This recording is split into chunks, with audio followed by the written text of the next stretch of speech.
meditando sobre uno de los salmos más hermosos de la Biblia, que ha sido el Salmo 37. Ya se lo tienen que saber de memoria, ¿sí o no? Casi, ¿no?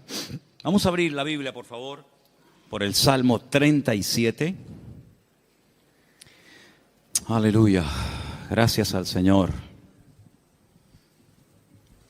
El jueves también meditamos un poquito acerca del Salmo y estuvimos viendo algunas cosas que vamos a poner ahora ahí en la pantalla. Pero el Salmo 37 es un acróstico. Cada 2 versículos empieza por una letra del alfabeto hebreo, empezando por la primera, la Aleph, terminando por la última, Tav. Cada 2 versículos, así empieza el Salmo. Es un salmo muy completo, 40 versículos. Habla de cosas prácticas. Nos dice el Señor en su palabra cosas que no debemos de hacer y cosas que sí debemos de hacer. No solamente el Salmo contiene prohibiciones, sino también mandamientos a decir, oye, que tienes que hacer esto y esto y esto y esto otro. El mensaje de hoy, aunque está basado en el Salmo 37, yo lo he titulado, y así después lo vais a poder encontrar en internet, los 10 mandamientos del Salmo 37. No son los 10 mandamientos de Éxodo 20, son los 10 mandamientos que vamos a ver en esta tarde del Salmo 37. Pero ahí en la pantalla podemos ver algunos temas que el Salmo 37 nos sugiere, que son muchos, por cierto. Tenemos, no, eso es lo de hoy, sería lo del jueves pasado, ¿vale? Eso es lo de hoy. Hay una listita de temas que nos sugiere el Salmo 37. No hemos tocado todos, evidentemente, pero son temas, todos y cada uno de ellos muy interesantes. Nos habla de el bien, de la misericordia. Te los estoy dictando para que los vayas escribiendo, aunque están escritos, pasa que no los he encontrado, pero el que busca haya. La justicia, la salvación, la sabiduría, etcétera, etcétera. Son muchísimos temas que nos habla el Salmo 37 y eso lo vimos el jueves, para los que estuvisteis aquí y para los que no estuvisteis. También vimos que el Salmo 37 nos da diferentes características de los creyentes. Hay momentos en que los llama santos, los llama íntegros, los llama pacíficos, los llama justos. En fin, hay diferentes características de la gente que ha depositado y ha puesto su confianza en el Señor. También nos habla de diferentes características de la gente mala. De hecho, hay un texto que dice que hay gente mala. Hay gente que está bajo maldición. Hablamos un poquito el jueves. ¿Qué es eso de las maldiciones?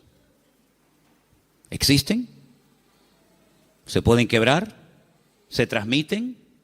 De todo eso hablamos un poquito el jueves, porque también el Salmo 37 nos habla de los que están bendecidos.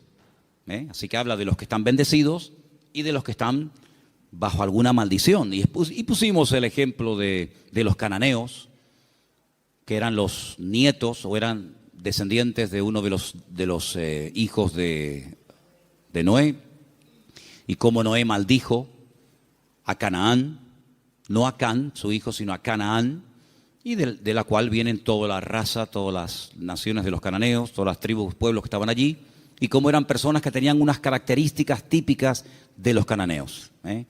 Una promiscuidad sexual terrible, idólatras, agresivos, salvajes realmente. Y todo eso nos lo sugiere el Salmo 37. Y el Salmo 37 también nos ayuda a superar ciertas y determinadas actitudes que si no las cortamos de raíz, se pueden terminar convirtiendo en algo normal en nuestra vida. Por ejemplo, la envidia. La envidia hay que cortarla de raíz. Los celos, la desconfianza. Dice la Biblia que no tenemos que tener envidia, no tenemos que perder los nervios. Después todo eso lo vamos a ver viendo los versículos. Pero el Salmo 37 es un salmo que también nos ayuda a reaccionar ante lo que nosotros podemos considerar una injusticia. Yo pienso que si yo en esta tarde preguntara, ¿cuántos de los que están aquí han sentido que en algún momento se han sentido injustamente tratados? Pienso que a lo mejor todos levantaríamos la mano, ¿sí o no? A veces por un padre, por una madre, por un pastor, por un jefe en el puesto de trabajo. Todos hemos sido de alguna manera, en algún momento, desde nuestro punto de vista, cuidado, injustamente tratados. ¿Y cómo tengo que reaccionar ante la injusticia?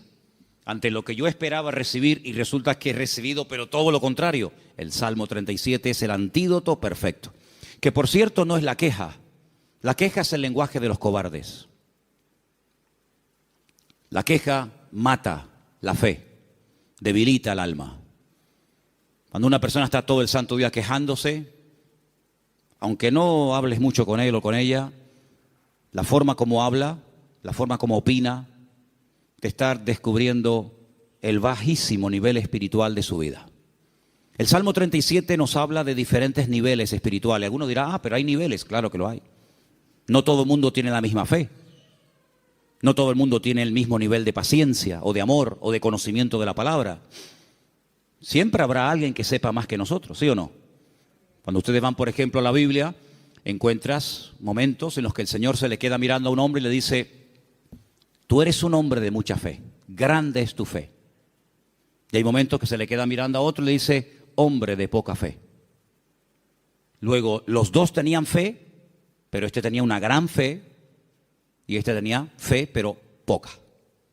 Entonces, en la vida, no todo el mundo tiene la misma fe, no todo el mundo tiene la misma paciencia, no todo el mundo tiene el mismo conocimiento, el mismo discernimiento espiritual. Eso es normal, eso es así, nos guste o no.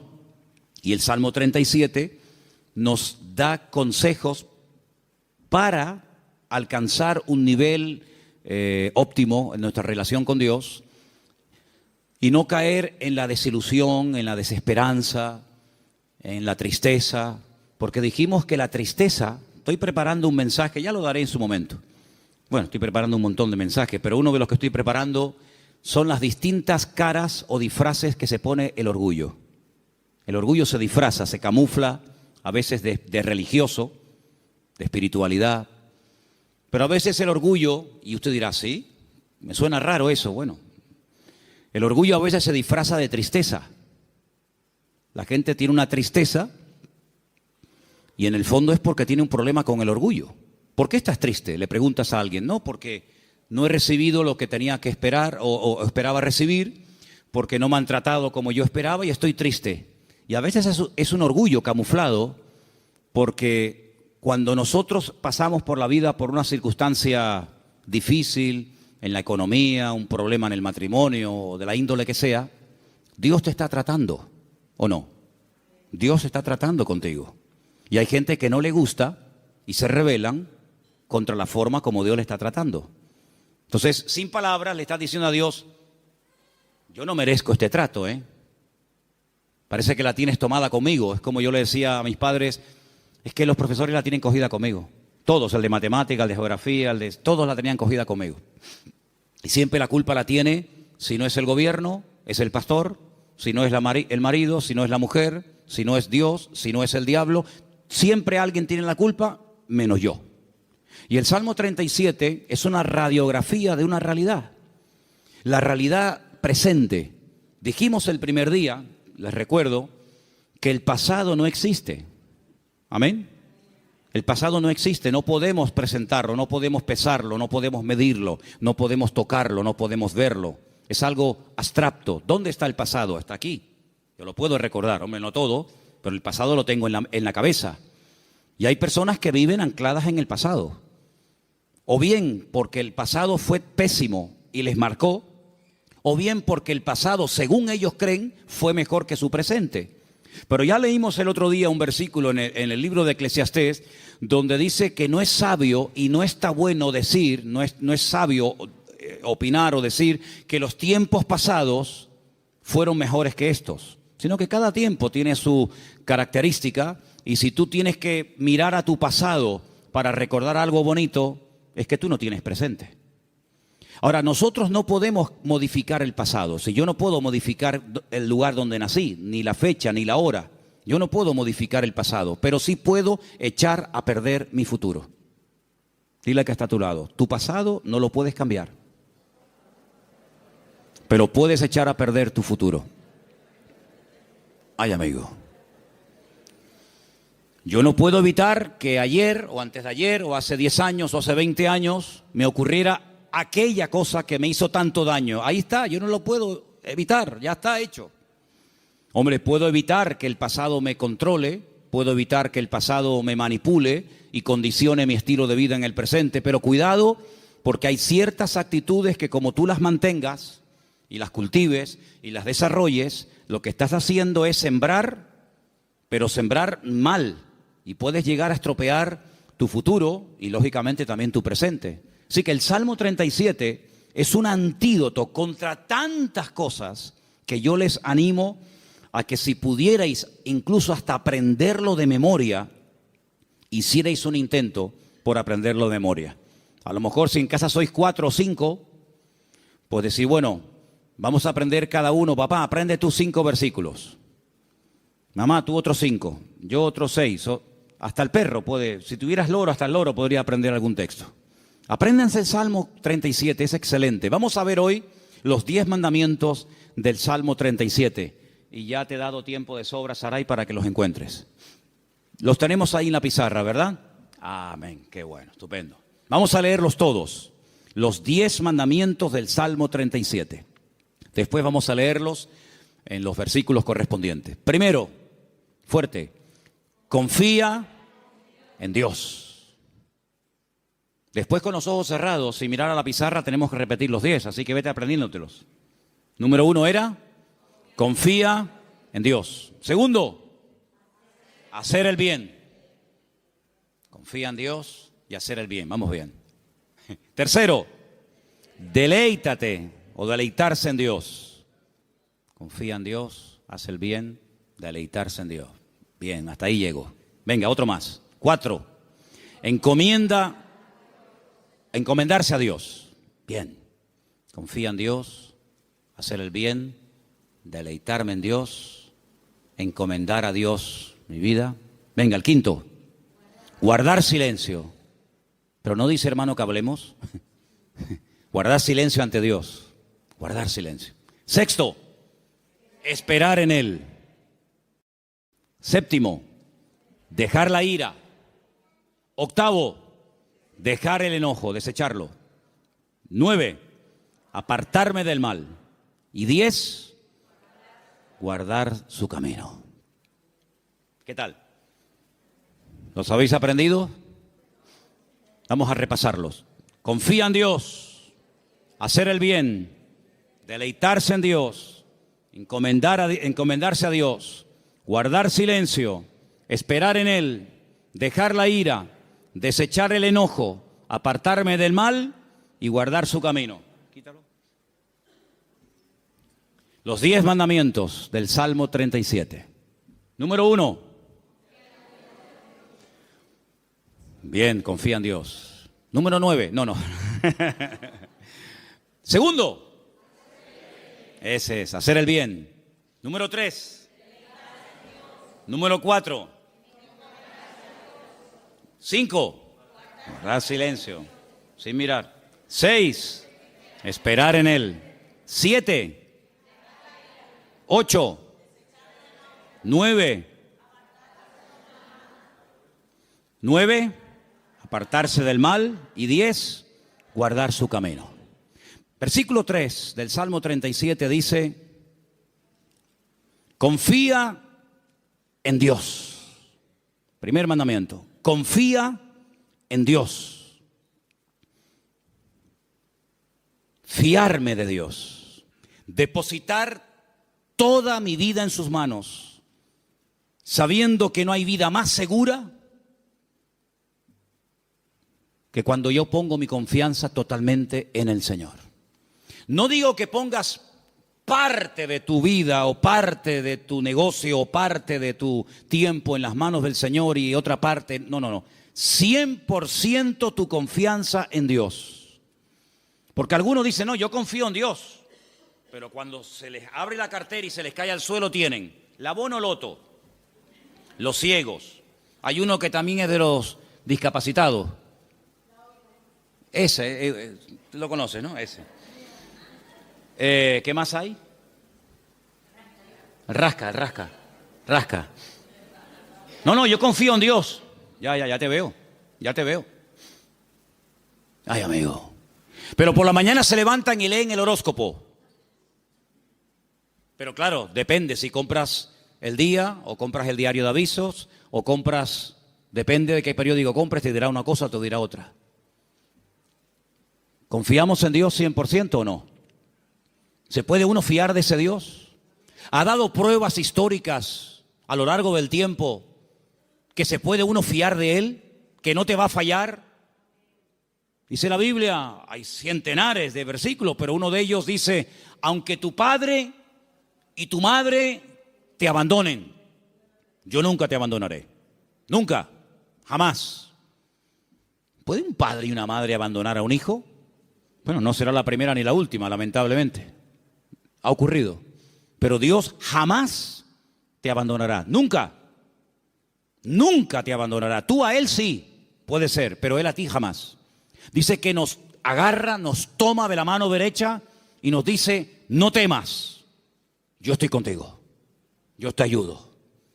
Por lo tanto, Él ha dado millones de demostraciones a lo largo del tiempo, no solamente a otros pueblos y a otras naciones y a otras iglesias y a otros hermanos, sino a nosotros mismos, de que podemos confiar 100% en nuestro Dios. Y cuando mi vida está 100% en sus manos, el temor no tiene cabida. La inseguridad, la queja, la desconfianza. Porque yo me fío de que al haber depositado mi vida en sus manos, Él me va a pastorear, y Él me va a guiar, y Él me va a ayudar en todo momento, lugar y circunstancia. Y si Él permite que yo pase por una situación, digamos, difícil, por una situación que me hace sufrir o llorar, por algo será, aunque no lo entienda. Pero yo he dicho muchas veces que el Señor no nos ha llamado a entenderlo siempre todo, pero a obedecer y a fiarnos de Dios siempre. ¿Cuántos dicen amén? Por lo tanto, el primer mandamiento es lo que va a marcar la diferencia entre una vida y otra. Una confianza total en Dios. Sé que mi Dios me va a cuidar, me va a proteger, y hay un salmo que dice, y aún más allá de la muerte, el Señor me guiará. Porque mi vida ha sido comprada con su sangre, y para Él soy su hijo, y el Señor nunca, jamás abandonará a sus hijos. Pero en el mismo versículo 3, donde hemos leído, confía en el Señor, dice, haz el bien. Es decir, como dijimos el otro día, no estés de brazos cruzados, mantén una vida activa en el Señor. No, yo confío en Dios. Sí, pero tú ni oras, ni te congregas, ni lees la Biblia, ni estudias la palabra, ni te involucras. Sí, confías en Dios, pero es una vida light, es una vida sin compromiso. Es una vida donde, venga, hoy quiero orar, pues oro 3 horas. Mañana no quiero orar, pues no oro. No. Es una vida de constancia, de perseverancia, una vida de disciplina. La vida de un cristiano tiene que ser una vida disciplinada, no una vida caracterizada por el desorden, guiado por emociones, por sentimientos, que son al fin y al cabo pasajeros y traicioneros, sino de tener determinación. Yo quiero agradar al Señor y yo me voy a esforzar en hacer lo que la Biblia me pide y me dice el Señor que debo hacer. Porque no solamente, lo dije el otro día, espero que lo recordéis, que la vida cristiana, la vida de un cristiano, digamos, normal, no solamente consiste en dejar, me faltaría más, dejar de hacer ciertas cosas, sino hacer otras. Y la vida de muchos creyentes es que no hacen nada malo, aparentemente, pero tampoco hacen nada bueno. Y por ahí leímos la semana pasada un texto de Santiago, donde dice el texto, el que sabe hacer lo bueno y no lo está haciendo, está pecando. ¿Cuántas personas están pecando sin querer? ¿Cuántas personas saben que hay que hacer algo, pero no lo hacen? Por lo tanto, no te jactes ni presumas de que ya no hago cosas malas, porque el que sabe hacer lo bueno y no lo está haciendo, está pecando no por acción, sino por omisión. Está olvidando que tiene una responsabilidad delante del Señor de hacer, de actuar, de vivir en consecuencia la fe que dice que tiene en el Señor. Y en ese hacer, en esa confianza que he depositado en Dios, comienzo a disfrutar de mi relación con Dios, a deleitarme en Dios. Comienzo a tener placer de ser cristiano. Ser creyente no es una desgracia, hermanos. No es una pesada cruz que me martiriza, donde no disfruto de nada, sino yo creo que es más bien todo lo contrario. El creyente tiene que aprender a disfrutar de lo que tiene ya, ahora. ¿Cuántos dicen amén? Y dice, bueno, pero ¿qué tengo? ¿Cómo que qué tienes? ¿Qué tienes? Pues lo primero que tienes que darle gracias a Dios es por la vida que tienes. ¿Te parece poco? Y por la ropa que llevas puesta. Y por los zapatos que llevas. Porque hay millones de personas que jamás en la vida se han puesto zapatos.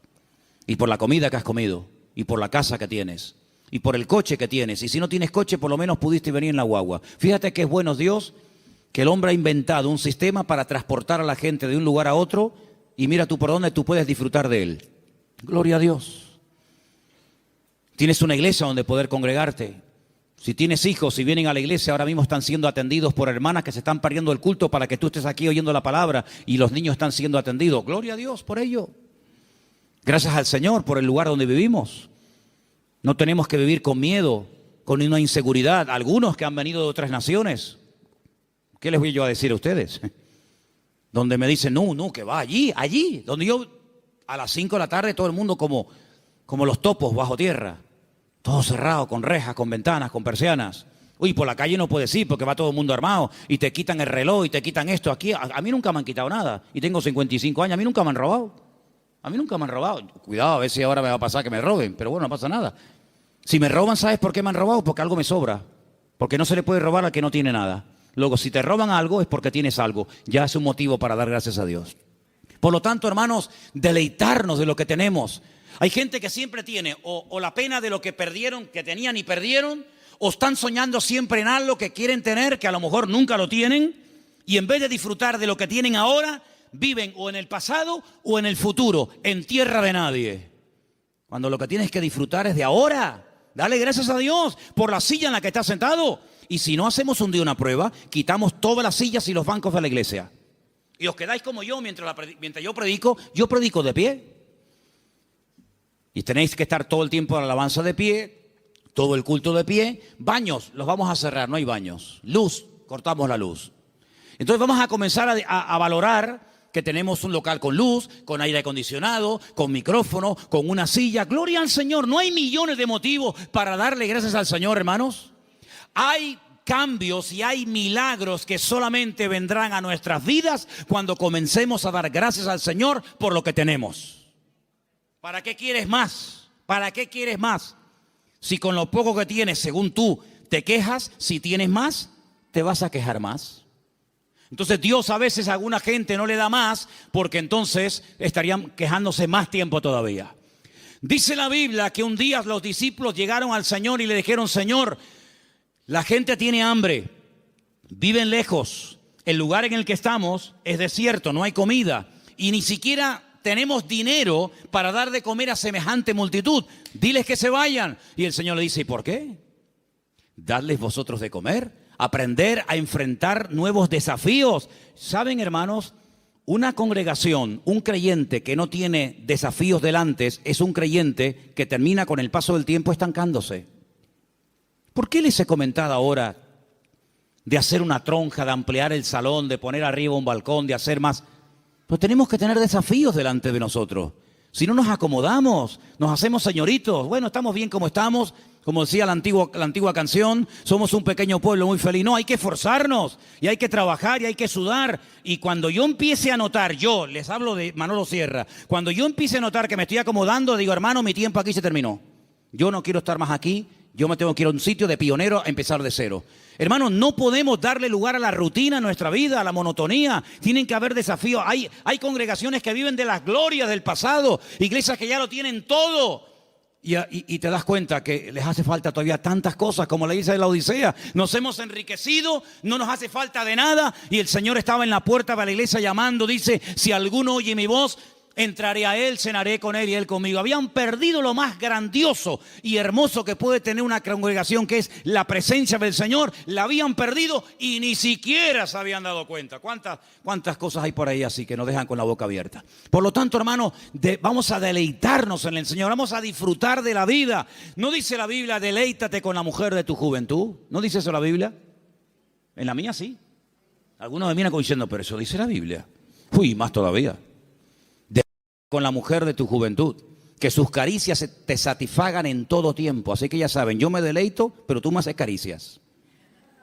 Eso dice la Biblia, deleítate con sus caricias. Gloria a Dios. Dale gracias a Dios por tus hijos. ¿Cuándo fue la última vez que dijiste, te doy gracias por mi hijo? Pero es que ella tiene 80 años, no importa. Otros lo perdieron cuando tenía 20. Y el Señor te lo ha dado a ti 40 años. Ay, amigo. Dale gracias a Dios por tu madre, por tu padre. Dale gracias a Dios por el pastor que tienes, porque de momento es el único que tiene. Es lo que hay. Dale gracias a Dios por todo lo que tienes cada día. Y cada vez que comas, di, Señor, hoy han muerto 17,000 personas de hambre en el mundo y yo no seré una de ellas. Yo ahora tengo algo para llevarme a la boca. Gloria a Dios. Comenzar a regocijarnos en el Señor. Hermanos, que la gente diga, pero ¿qué tiene esa gente que no se quejan? ¿Qué tenemos? El Dios más grande y más maravilloso que jamás se pueden encontrar por la vida. ¿Cuántos dicen amén? Eso es lo que tenemos. ¡Aleluya! Gloria a Dios. Amén. Pero el quinto mandamiento, el primero era confía en Dios, el segundo era hacer el bien, el tercero era deleitarme en Dios, el cuarto era encomendar a Dios, poner todo, mi vida, mis negocios, mi futuro, mis planes, todo en las manos del Señor. Pero el quinto es muy bueno. ¿Cuál era? Guarda silencio. Ay, amigo. Ay, amigo. Yo ya les conté una vez, yo sé que ya se lo conté. Algunos dirán, eso ya lo contaste, sí, pero te lo voy a contar otra vez. En la antigua Grecia se le daba mucha importancia a la oratoria, a hablar en público. De hecho, había escuelas muy famosas que hasta el día de hoy, en marketing y en muchas escuelas, se emplean las técnicas de aquella época, donde los griegos le daban mucha importancia al hablar en público, a perder el miedo escénico, etc. Y había un famoso maestro de una de las escuelas griegas que cobraba por enseñar oratoria, por enseñar a hablar correctamente en público a la gente. Y vino un día un chico y le dijo que quería que este maestro le diera clases. Y el maestro le dijo, a ti te voy a cobrar el doble de lo que le cobra a todos los demás alumnos. Y este dijo, ¿a mí el doble? ¿Por qué? Dice, porque contigo voy a tener el doble de trabajo. Contigo voy a perder mucho tiempo, primeramente, a enseñarte a que te calles.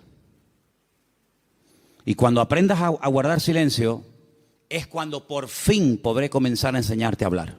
Pero quieres comenzar a hablar, y para comenzar a hablar hay que aprender a estar en silencio. ¿Saben que el silencio es algo que se utilizó durante mucho tiempo en algunos lugares como tortura? Poner a una persona en un lugar donde no oía ningún tipo de ruido. Y en algunos casos la gente se terminaba volviendo loca. Pero muchas de las grandes cosas que Dios ha revelado a lo largo de la historia, grandes hombres de Dios, lo ha hecho en la calma, en el silencio. Hay un pasaje muy interesante donde un profeta llamado Elías, un gran hombre de Dios, estaba pasando un momento muy difícil en su vida. Se sentía solo, incomprendido, le pidió a Dios que le quitara la vida. En fin, todo lo que ustedes saben. Y hay un momento en el que él sale de la cueva y dice que se produce un terremoto tremendo en la puerta de la cueva, y él ve que ese terremoto es tan tremendo, tan destructivo, que las rocas se partían. Y había un viento huracanado tremendo y todos los árboles caían. Pero dice, pero Dios no estaba en todo aquello. Él estaba acostumbrado a moverse en el barullo, en el ruido, en el follón, en lo espectacular. Y dice que al final de todo sopló un silbo, un viento suave, una cosa muy suave, muy delicada. Y dice, y el Señor estaba en aquel silbo apacible. Hay creyentes que están todo el día hablando y hablando y hablando y hablando, y muy pocas veces oyen o tienen tiempo para oír la voz de Dios. Búscate un lugar tranquilo, donde tú puedas estar tranquilo, sin televisión, sin internet, sin niños, sin el perro, sin el gato, sin fulano y mengano, donde puedas estar tranquilo, tranquila, pensando en lo que está pasando en tu vida, aprendiendo a interpretar las circunstancias que te rodean. Si algo bueno tiene el silencio, es que tiene una parte terapéutica, ayuda al hombre a meditar y a reflexionar. ¿Qué estoy haciendo con mi vida? Me he plantado ya con una edad en la vida. ¿Qué le está pasando a mi hijo? Que lo veo últimamente muy callado o muy hablador o muy atontado o muy espabilado. ¿Qué está pasando en el ambiente? Y es en esos momentos de calma, de quietud, de silencio ante la presencia del Señor, donde el Señor te puede revelar y te puede mostrar cosas que en el barullo, en el follón y en el ruido no se captan. Por eso este mandamiento de guardar silencio significa aprendamos a meditar tranquilamente en la presencia del Señor. Vivimos en una sociedad muy ruidosa. España es uno de los países más ruidosos de Europa. Sales por las calles y desde que te levantas por la mañana, prácticamente hasta que te acuestas hay ruido constantemente. Y por la noche ni te cuento. En la quietud de la noche es cuando vienen a recoger los camiones la basura. ¿Sí o no? No pasa por tu barrio, estás tranquilo en tu casa y de repente ¡bim, bam, bim, pum, pam, pam! Y dices, Dios, ¿pero qué pasó? Sale el camión de la basura. Al rato viene el camión que está regando. Al otro rato viene el camión que se lleva el vidrio. Y es un follón tremendo, ¿sí o no? Bueno, hermanos, aprendamos a estar tranquilos en la presencia del Señor. Aprendamos a decir, Señor, ¿hay algo que me quieres decir? ¿Hay algo que me quieres compartir? Ese guardar silencio significa aprender a reflexionar en Dios. Oye, mira, ahora no me molesten. Yo tengo una cita con mi Dios. Quiero estar tranquilo, no quiero que nadie me moleste. No, que si me llaman, que esperen. Que me llamen más tarde, que no se va a hundir el mundo. Y quiero estar a solas con el Señor, con su palabra. Como decía un pastor amigo mío, un minuto, Manolo, un minuto bien pasado en calma, en quietud, en la presencia del Señor, puede cambiar una vida. Pero ¿sabes cuál es la cruda realidad? Y no es cuestión de que ustedes se sientan mal ni acusándolos, ni mucho menos. Hay creyentes que a veces no tienen ni 5 minutos en el día, es tremendo esto, ni 5 minutos en el día para estar tranquilos, solamente estar quietos en la presencia del Señor. Cuando teníamos las clases, que hemos dado algunas clases en la iglesia de hermenéutica, de homilética y otras asignaturas, ¿cómo empezábamos la clase? ¿Os acordáis? Venían del trabajo, venían de la calle, una con el abanico, el otro sudando, el otro que llegó tarde. Decía, hermanos, vamos a guardar un minuto de silencio. Claro, algunos pensaban al principio que se había muerto algún hermano de la iglesia. O sea, un minuto de silencio, ¿qué pasó? Digo, no, tranquilo. Y a algunos se les hacía eterno. O sea, un minuto, qué largo se me ha hecho. Hermanos, aprendamos a estar quietos en la presencia del Señor, aprender a observar, aprender a interpretar lo que está ocurriendo a nuestro alrededor.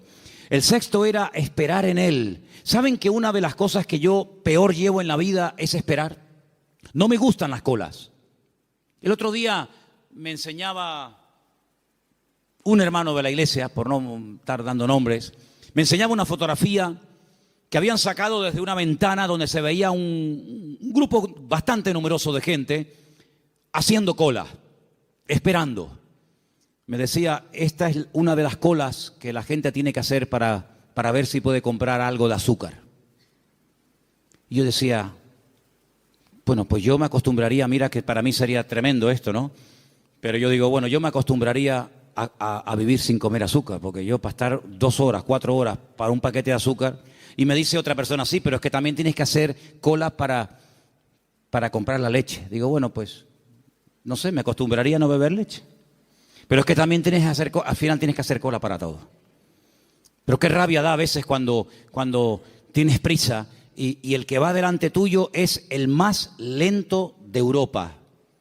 Le acaban de dar el carnet de conducir. Pone el intermitente de la izquierda y después va a la derecha.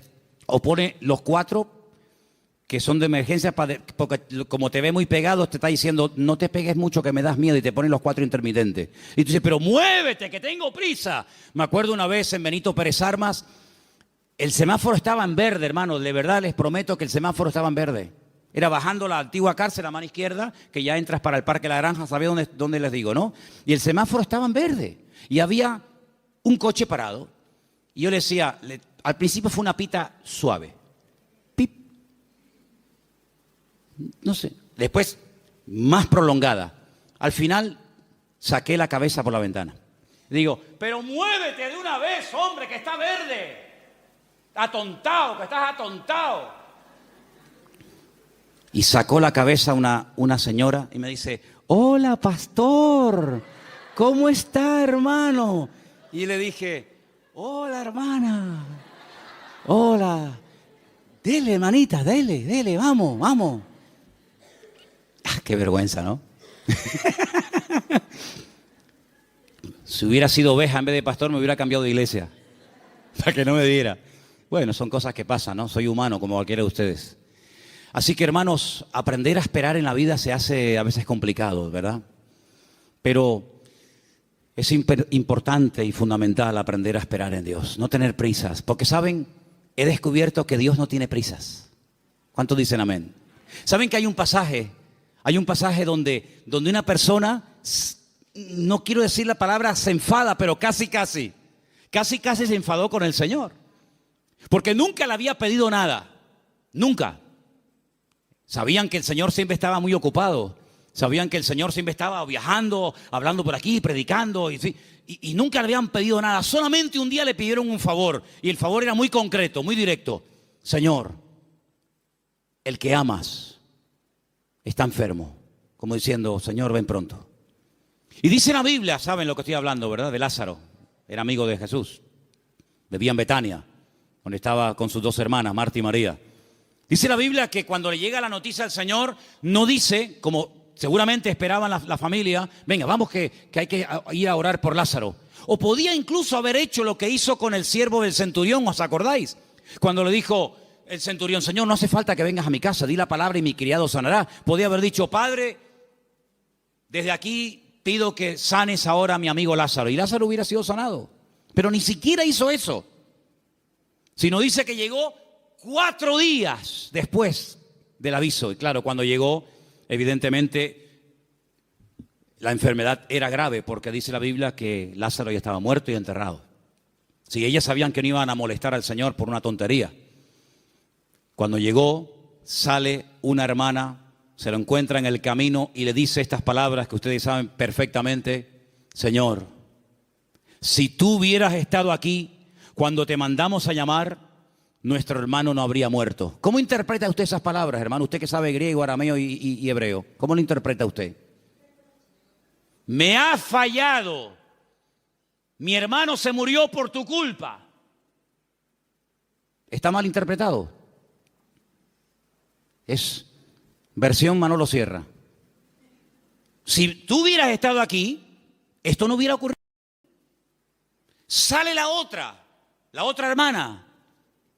Porque una parece que era como más carnal, ¿no? La otra era un poquito más espiritual. Pero fíjate que las 2 se contagiaron y le dijeron exactamente las mismas palabras al maestro. Si tú hubieras estado aquí, mi hermano no hubiera muerto. Estaban dolidas, ¿sí o no? Estaban dolidas, estaban molestas con el maestro. Esto no tenía que haber pasado. Salmo 37.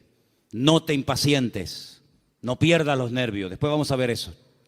Y el Señor le dice, Marta, María, que yo soy la resurrección y la vida. El que cree en mí, aunque esté muerto, vivirá. Claro, ellas eran judías, ellas no eran paganas, ellas conocían la Escritura, ellas sabían perfectamente por las Escrituras del Antiguo Testamento que se habla de la resurrección. Y entonces cuando el Señor dice que yo soy la resurrección y la vida, y le dice el Señor, tu hermano resucitará, ellas dicen, yo sé que mi hermano resucitará, pero no ahora, sino en el día postrero, algún día. Y el Señor le dice, vamos al cementerio. Y todos conocen la historia. Ahora yo les hago una pregunta y sean sinceros. ¿Ustedes creen que realmente el Señor llegó tarde?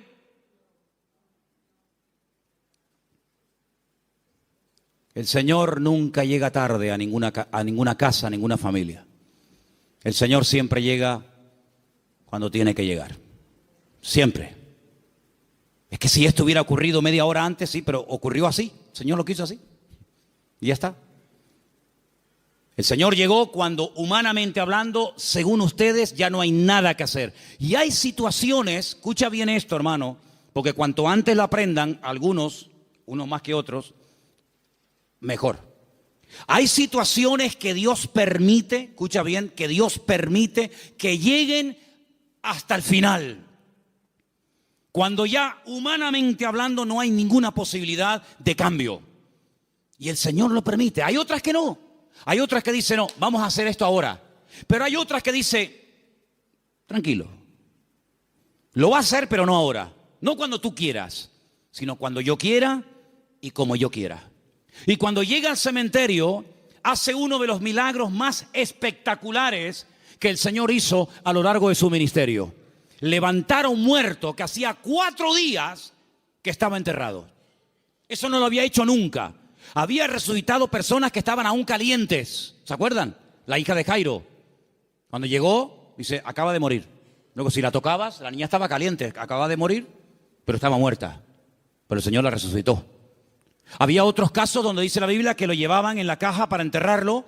Y bueno, los judíos entierran a la gente el mismo día que muere.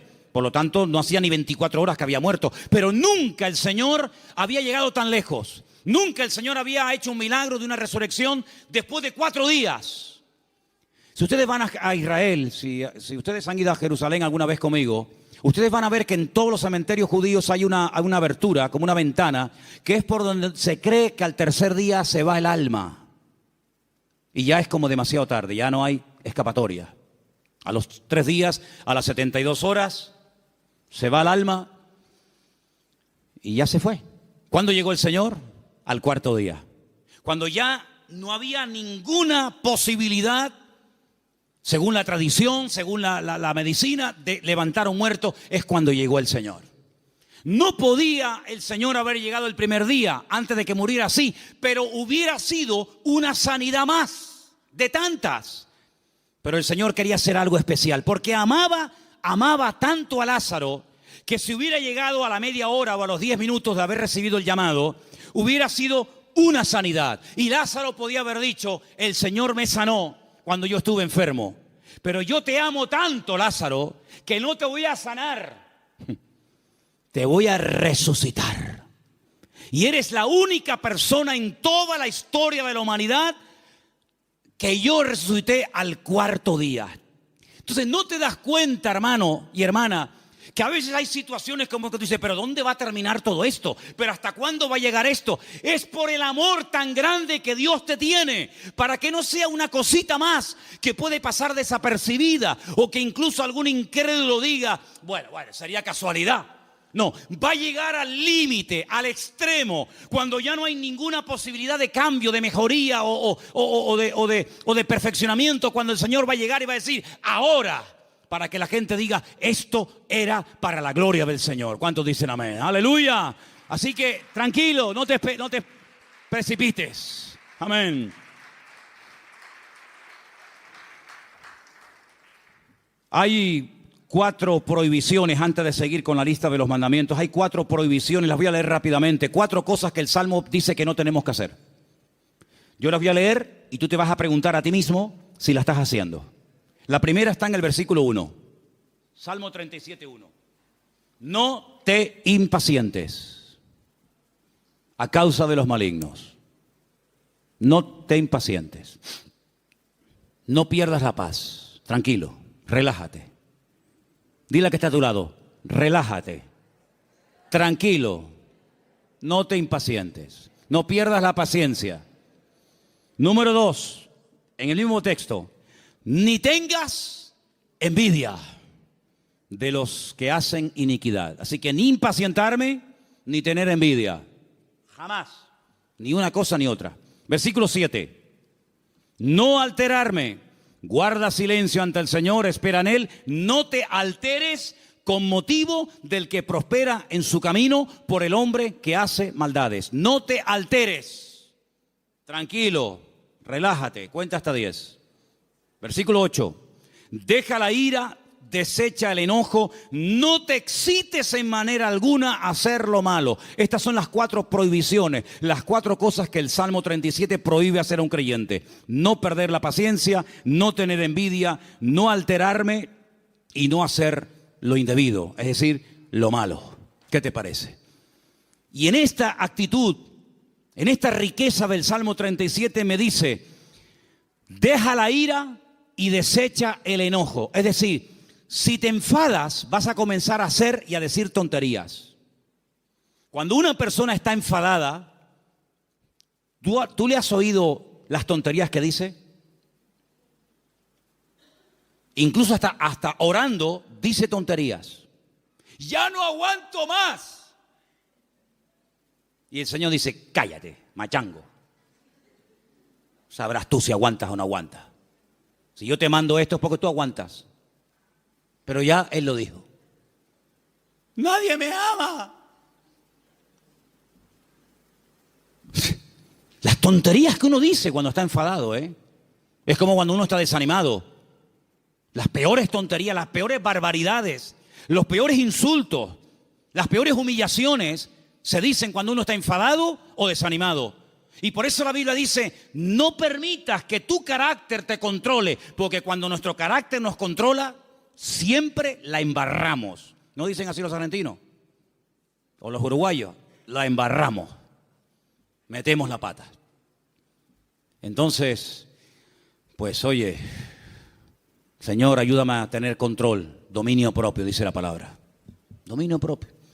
Teníamos hace años en una montaña que hay en Llano del Moro, en una torre muy alta, teníamos unas antenas que colocamos allí cuando pusimos la primera emisora de radio cristiana de las Islas Canarias.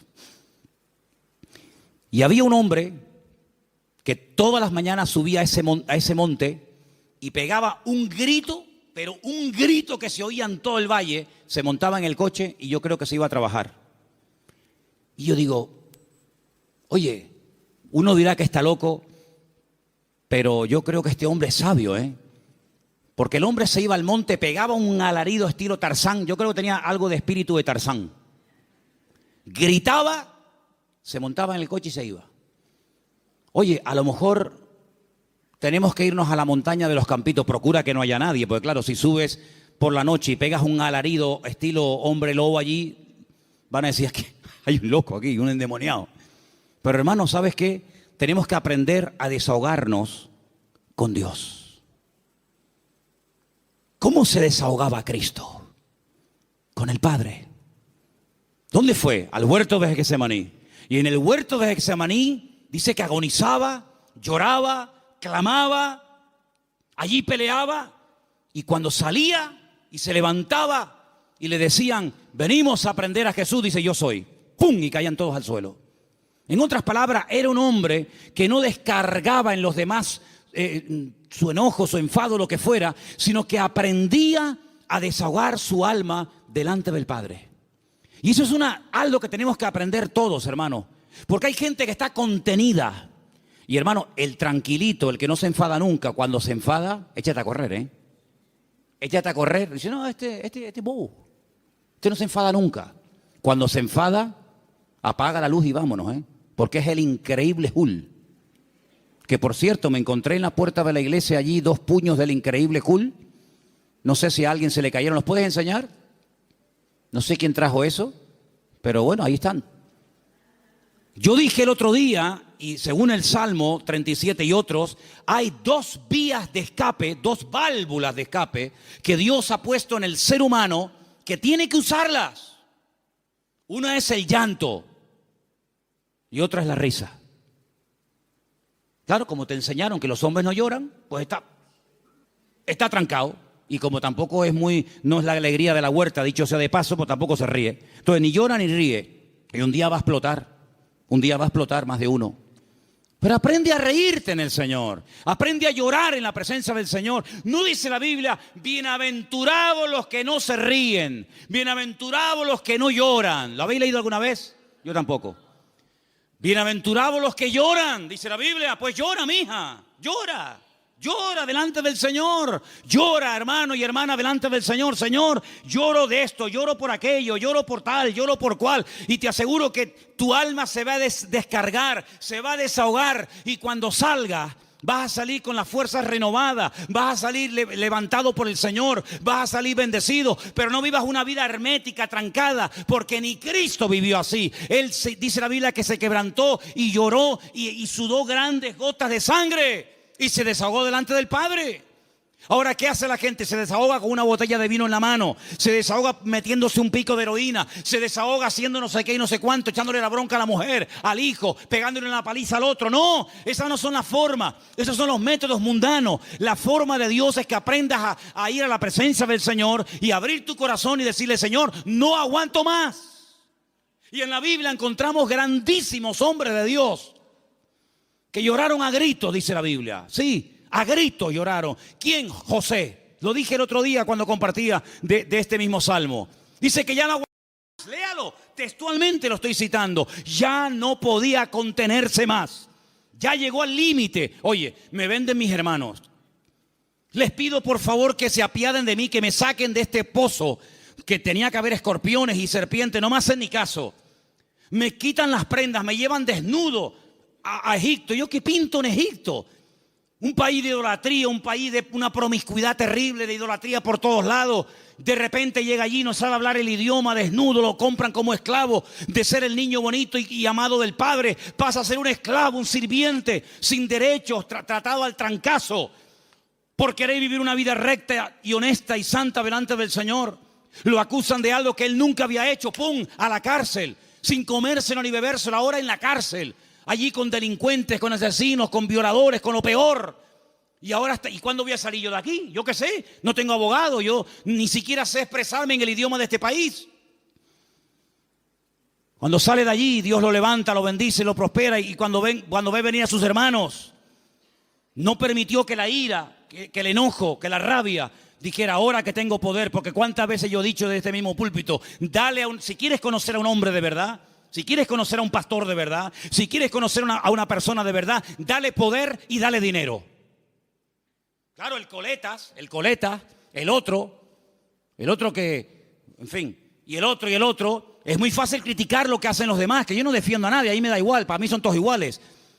Pero hermano, cuando alguien suba allá arriba, da igual si es un cargo poderoso en la política, en el deporte o donde sea, dale dinero, que mueva millones. Dale poder. Y espera a ver si no se corrompe. Porque es muy difícil llegar a esos niveles, moviendo centenares y miles de millones. Que tenga la cabeza bien amueblada. Ay, amigo. José ahora tiene poder, es el hombre más poderoso de la tierra después de Faraón. No se mueve ni una hoja sin su permiso.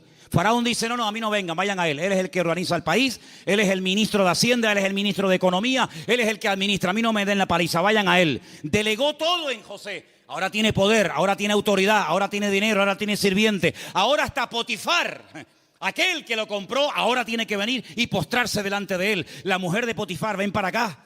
Ahora él podía haber dicho: ahora os vais a enterar lo que vale un peine, amigo. Ahora vienen los hermanos. Y él podía haber dicho: lo van a pasar canutas, como me le hicisteis pagar a mí. Dice que llegó un momento, viendo a sus hermanos, que ya no podía aguantar más. Y empezó a llorar a gritos. Cuando los hermanos ven a aquel llorando, le dice: yo soy vuestro hermano José, ¿sabes? No tengáis miedo. No me mandasteis vosotros a Egipto. Fue Dios el que me mandó aquí. Pasa que a mí me tocó el primero, pero al final todos van a tener que venir aquí. Así que vayan a casa de mi padre, díganle que vengan, cuéntenle la verdad, que le han tenido engañado al viejo 20 años, diciéndole que me había matado una bestia. Tráiganlo y vamos a comenzar a disfrutar de la vida. Guardó su corazón, no permitió que la ira...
rabia, ¿verdad?, el poder le transformara, sino que él supo canalizar todo aquello para bendecir a otras personas. ¿Te das cuenta? Entonces, queridos hermanos, dice la Biblia, sobre toda cosa guardada, guarda tu corazón. Porque la escasez, el depender día a día del Señor no ha echado a perder a nadie. Yo nunca he visto a nadie que por depender del Señor para todos se echara a perder. No, de verdad, créanme, no he conocido a nadie, pero sí he conocido a muchos que cuando tuvieron algo, muchacho, otra persona completamente. Es como yo a veces le digo a los jóvenes, oye, cuando no tenías novia, y no me dirijo a nadie, pero el que tenga, porque tenga, ¿no? O cuando no tenías novio, oye, eras encantadora, saludabas a todo el mundo, venías temprano al culto, te ibas la última. Ahora que tienes novio, eres más antipático que un pepino. No, amén, no digan amén. No. ¿Quién dijo amén? No digan amén, que se van a hacer... No. Entonces, que las circunstancias de la vida no te cambien. Sigue siendo igual, mijo. Sigue siendo igual. Tengo dinero, gloria a Dios. No tengo, gloria a Dios. Oye, que vengo en la guagua, amén. Que vengo en coche, amén. Que vengo en limusina, amén. Ten cuidado que como te la veía yo, te la vendo y compramos la tronja para la iglesia.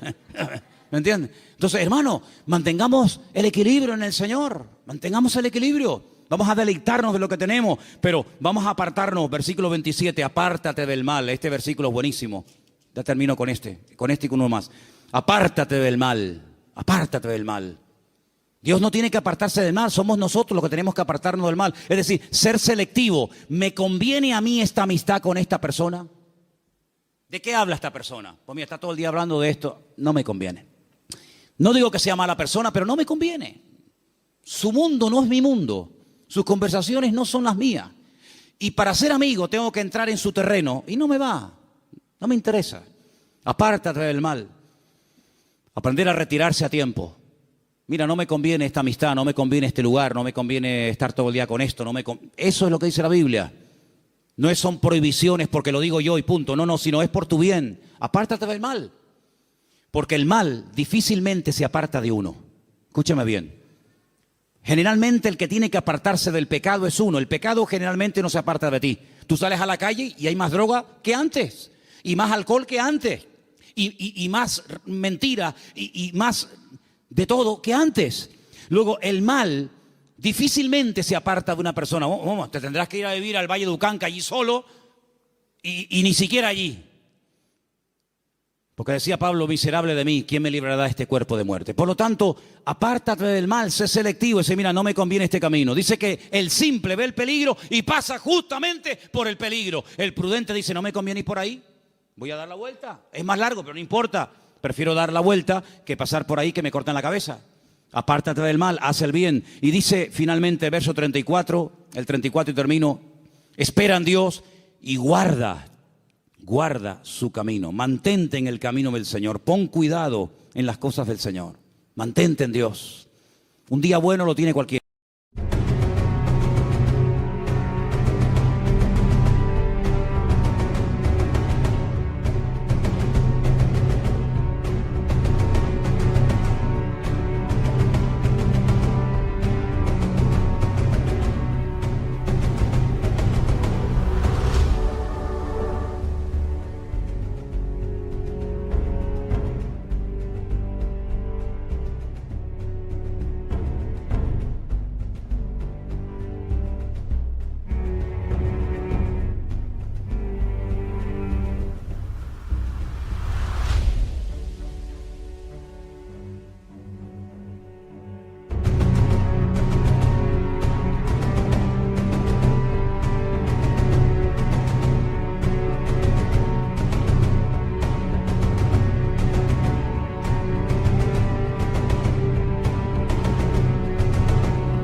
Pero es mantenerse un día, mantenerse dos, estar dispuesto a ser tratado. Hay gente que no quiere ser tratada. Hay gente que pierdes la amistad en el momento que dice, mira, eso que estás haciendo no está bien. Eso que estás haciendo es una payasada. Eso que estás haciendo no te conviene. Automáticamente ya le cambió la cara, automáticamente se fueron las amistades. Apartarse del mal, ser sabio, tener ese discernimiento, ese temor a Dios. Esto que estoy haciendo, esto que quiero hacer no me conviene. Guardar el camino del Señor. ¿Qué es lo que le agrada a Dios? ¿Dios haría esto en mi lugar? Eso es lo que tenemos que hacer. Y déjame que te diga algo, porque tengo una frase aquí que apunté estos días. Es mucho más fácil deshacerse del pecado que de las consecuencias del pecado. El pecado no es tan fácil, no es tan difícil dejarlo. Pides perdón a Dios, Dios te perdona y se acabó. Pero amigo, a veces hay consecuencias de un pecado que hiciste que pueden durar años. Y hay gente que en sus cuerpos llevan secuelas del pecado que hicieron hace 40 años, pero a veces las consecuencias están ahí. Que Dios nos dé fuerzas también para poder vivir en victoria, a pesar de que puede ser que de un pecado o de una vida en desorden que llevé en un momento puntual de mi vida, puede ser que haya un chiquitito corriendo por la casa, o haya una niñita, o haya no sé qué, o haya no sé cuánto. El pecado a veces deja cicatrices, el pecado a veces deja consecuencias. Y te vuelvo a repetir, es más fácil dejar el pecado que los hijos del pecado, que las consecuencias del pecado. Pero tienes que asumir eso. Y a veces eso es lo que te mantiene humilde. Es decir, esto me va a recordar toda la vida que aquel momento de mi vida yo viví en desorden y no hice las cosas como Dios manda. Yo dije el primer día cuando hablamos del Salmo 37, que el Salmo 37 es un mapa. Un mapa. Pero mira, y piensa en esto que te voy a decir ahora. El mejor mapa del mundo, el más completo, el más bonito, a todo color, con todos los detallitos y las medidas y los ríos y las montañas, el mejor mapa del mundo no nos sirve para nada si yo no sé dónde estoy. A mí me dan un mapa completo, me dice, mira qué belleza de mapa, ¿vale? Ya sé dónde está el norte, las montañas, los valles, los ríos, pero yo en el mapa, ¿dónde estoy? Porque si yo no sé dónde estoy, el mapa no me sirve de nada. Ahora, cuando yo digo, no, tú estás aquí, vale, estoy aquí. Ok, vale, pues entonces dame un compás, dame una regla, yo mido, y entonces yo sé que me faltan tantas horas o tantos kilómetros para llegar aquí. Si yo no sé dónde estoy, el mapa no me sirve de nada. Aquí hay un mapa perfecto, el GPS de Dios. Pero si tú no sabes dónde estás, ¿de qué me sirve a mí esto? Eso de decir, no, lee la Biblia. Si no, yo la leí, pero no sabes dónde estás. No sabes si estás bien, si estás mal, si estás en desorden, si no estás en desorden. Pregúntale a Dios, ¿dónde estoy? ¿Cómo estoy delante de ti, Señor? Dios te lo va a mostrar. Dios te va a mostrar a la luz de su palabra y guardando silencio y esperando a Dios, te va a mostrar, mira, tú estás en este punto de tu vida. Tú has llegado a un punto en tu vida en el que te has estancado. Esa es tu realidad. Entonces, en base a esa realidad, yo trabajo. Si tú no sabes dónde estás ahora mismo, si tú no sabes cómo estás delante de Dios, vienes al culto y el culto es como una especie de placebo, ¿no? El culto es una especie de cuando me duele la cabeza, me tomo una pastilla, se me fue el dolor de cabeza, pero espérate. A lo mejor tienes algo más y tú te conformas con una pastilla. Y hay cosas en la vida que se solucionan con una pastilla, pero hay otras cosas que se solucionan con una operación. Entonces, ¿en qué punto de tu relación con el Señor tú te encuentras? ¿Tú qué necesitas? ¿Una oración así, un versiculito, o tú necesitas ser operado? Cada uno tiene que examinarse a sí mismo. Y este es el momento en el que tú tienes que decir, Señor, ¿yo verdaderamente estoy cumpliendo esos mandamientos que he leído esta tarde? Confío en Dios, estoy haciendo el bien, me estoy deleitando en ti, Señor. Estoy todo el día agobiado, preocupado, quejándome. ¿Estoy poniendo mi vida en tus manos o llevo una agenda paralela? No, Dios para los domingos, también para el jueves si es que voy. Pero yo tengo una agenda personal y privada. Yo sé lo que voy a hacer en mi vida, esto y hasta aquello. A mí me hace mucha gracia cuando hay gente que me dice, no, él tiene la agenda completa para los próximos 5 años. Cuando dice la Biblia, ¿cómo eres capaz? ¿Cómo eres capaz de presumir del día de mañana si no sabes qué te traerá de sí el día? ¿Tenía Cristo agenda? Dice que somos como el viento, que ni sabemos de dónde vamos ni a dónde venimos. Guardamos silencio ante Dios, esperamos en Dios tranquilamente. ¿El carácter está siendo cada vez un aliado nuestro o nos está cada vez traicionando y dominando más? Dejamos la ira, el enojo, nos estamos apartando del mal o cada vez estamos tonteando más con el mal. Porque el mal no perdona, amigo. Como te metas en donde hay mal, como te metas en terreno minado, lo más probable es que se te salga una pierna por los aires. Hay una parte en Israel donde yo llevo a la gente que es la frontera más cercana a Jordania, que antiguamente era territorio jordano. En el 67 Israel peleó con Jordania, triplicó las fronteras y llegó hasta la misma ribera, hasta la misma orilla del río Jordán. Y es algo muy estrecho, mucho más estrecho que esta iglesia. Ves al soldado jordano allí sentado haciendo guardia y ves al israelita aquí y el río medio. Es una frontera muy, muy estrecha. Allí se ha convertido en un lugar típico para hacer bautismos. Ahora Dios mediante tendremos bautismo en noviembre allí, si Dios quiere. Pero ¿sabes qué, hermano? Cuando llegamos a ese lugar con la furgoneta, tenemos que aparcar donde ellos nos dicen que tenemos que aparcar. Porque los jordanos cuando se fueron dejaron todo aquel terreno en represalia por haberlo perdido, todo lleno de minas, todo lleno de minas. Miles y miles de minas. Entonces han puesto unas alambradas con unos carteles escritos en diferentes idiomas: no se salgan del camino, no entren aquí, no entren por allá. Y tú, si vas en línea recta y aparca, no hay ningún problema. El que se va a bautizar vuelve. Pero si alguien se quiere ir con el Señor antes de tiempo, dice: mira, después de bautizarte, en vez de venir en línea recta, vete por allí y ya te vas de paso ya con el Señor. Es un terreno minado. El que entra se juega la vida, amigo. El mundo está lleno de minas. Tu barrio donde tú vives está lleno de minas por todos lados. Y el diablo te dice: no pasa nada, otros han pasado y no han muerto, pasa tú también. ¡Pum! Y el simple va. Entonces, apartarnos del mal. Decir: yo le veo las orejas al lobo, no le veo todavía el cuerpo, pero le veo las orejitas asomando por la valla, pues entonces me doy la vuelta y me voy. Eso no es ser cobarde, eso es ser valiente. Porque hay que ser más valiente para salir corriendo ante el peligro que ser un osado y enfrentarse al enemigo así a cara descubierta que te parte en la cara. Y finalmente dice: guarda su camino. Cierra tus ojos en esta tarde, hermano. Son estos 10 mandamientos. Apréndetelos de memoria. Escríbelos ahí en una hoja, ponlos en la Biblia.